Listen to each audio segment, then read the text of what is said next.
Yay! All right. Well, thanks everybody for joining me today. My name is JSomerlade, and I am going to give you guys an instructional speech today on playing the drums.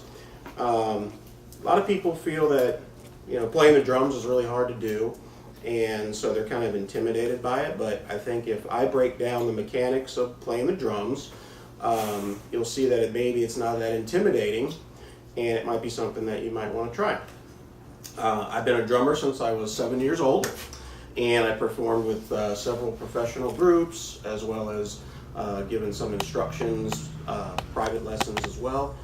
So I feel that I'm pretty well versed in the drums to give you guys some insight into how they work. So first thing I want to do is kind of tell you guys about the drum kit first, so you're not so intimidated by it. We're going to be using an electronic drum set today, so it may look a little bit different than what you're used to seeing, but it still sounds the same. So first thing we'll talk about is the bass drum. Bass drum is the big drum that sits on the ground, and sometimes it's called a kick drum too, because you play it by stepping on a pedal or kicking it, and that's going to set the foundation of a drum beat.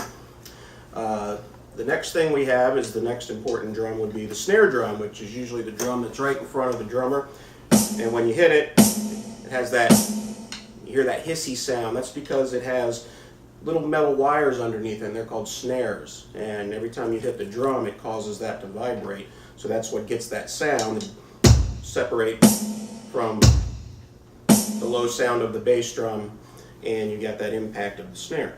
The other parts are called tom-toms. Now, some drum kits can have maybe just one, and these are drums that are tuned to different pitches. So you can have one that starts there, the next one will be a bit lower, and then we'll have one down here usually that will be really low. Now you can have a couple of them, or just one, or you can have a whole bunch of them. So you'll see some drum sets that have lots and lots of drums and stuff all over the place. For instance, I've got a couple photos here of some of the massive drum sets of Nicko McBrain from Iron Maiden, and probably one of the greatest drummers of all time, Neil Peart of Rush, whose drum kit is just insane with the amount of tom-toms that he has and other things like that. But leading back into the kit, the next important component is called the hi-hats. Now, hi-hats are two cymbals that clap together, and this is, you step on a pedal to get them to come together, or you can play them with your stick, and that gets that sound out. The next thing we have is called a ride cymbal, and that's kind of does the same thing as the hi-hat, but it just gives it a little bit of different sound. And lastly, the most important component for the drum kit is the crash cymbal, which is going to be what we accent things with when we play. So, like I said, we're using an electronic drum kit today, so that's another thing that a lot of drummers can incorporate into their drum sounds, and gives us a lot of versatility to add other flavors to it. But now that you know about the drum kit, I want to tell you how we play it.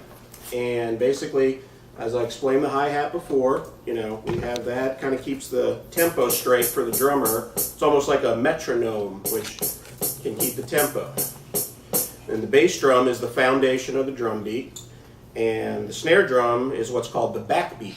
So in order to play the drums, usually the easy way we're going to do is we're going to incorporate a beat. Okay, we're going to talk about quarter notes, and for everybody to count quarter notes, everybody, I want you to count to 4 together. Can we do that? Ready? 1, 2, 3, 4. 1, 2, 3, 4. Great. Now, an eighth note is an extra note added onto those quarter notes, and we count those by going 1 and 2 and 3 and 4 and. So can we do that? Ready? 1 and 2 and 3 and 4 and. Great, good job. So what we do with the hi-hat is keep those quarter notes or those eighth notes. So we can go 1, 2, 3, 4. 1 and 2 and 3 and 4. And that kind of keeps your drum beat together. Now, the snare drum, we like to play on a different beat. The snare drum's going to fall on the 2 and the 4. So if we were going to count 1, 2, 3, 4, everybody do it with me. 1, 2, 3, 4. 1, 2, 3, 4. 1, 2, 3, 4. See? Not that hard, right? Bass drum, we're going to add that and we're going to play that on the 1 and the 3. So let's try that. Ready? 1, 2, 3, 4. 1, 2, 3, 4. 1, 2, 3, 4. Great. Now, all we got to do is put it all together. So we'll start again with the hi-hat. 1, 2, 3, 4. 1, 2, 3, 4. 1, 2, 3, 4. 1, 2, 3, 4. 1, 2, 3, 4. 1, 2, 3, 4. 1, 2, 3, and 4. 1, 2, 3, and 4. So, as you can see, that's really the basics of playing a drum beat. And by incorporating and learning how to do that, if you want to really get into the dynamics and how the drums break down, you can take it as far as you want.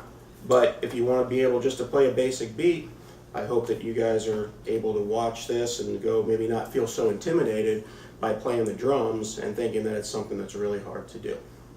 Thanks for joining me today.